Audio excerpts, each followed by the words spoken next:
The number of wealthy women is on the rise and the banks are reportedly loving it. In 2023, BNZ Private Banking reported wealthy female clients made up around a third of their customer base. Today, that's nearly half. And according to them, they add significant value to banks because of the way they approach investing.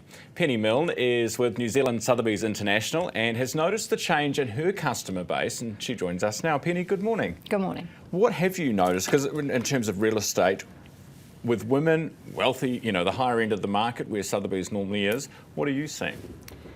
I see a mix of women coming from all sorts of backgrounds, and it's interesting. It's not just through changes in relationships, but significantly through businesses that they've set up, very entrepreneurial. So in that case, younger women, but also women, not just in C-type roles, but in executive roles, but legal backgrounds and so on. They might be a senior managing partner in a law firm along those lines. And they're quite strategic, they're quite concise, I think, in their brief, and make good decisions around what they need. Are they single or are they married? It's a mix of both. Okay. Quite often you can tell that perhaps they are the breadwinner. They're quite discreet around that. So not like us blokes then, if we're the breadwinner. We like to put it on a T-shirt.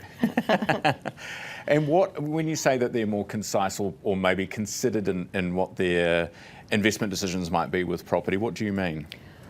I think what I notice, and I know it's a little bit anecdotal here, Ryan, but I think what I notice is that they're not looking for necessarily the large home. They're not needing, they have a different brief. They seek privacy, they want a retreat. They don't necessarily want a home that requires lots of people having to help them manage it. They want to be able to come home and have a retreat and be quite private. So they're not necessarily looking for large and ostentatious. Who, generally speaking, like not putting this to one side for a second, who generally makes the decisions about what house to pick in a relationship? When you obviously spend a lot of time with people who are looking for homes.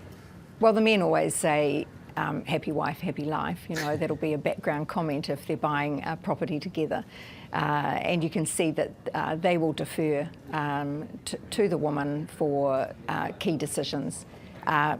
Spaces working for the whole family, or whatever the functionality is.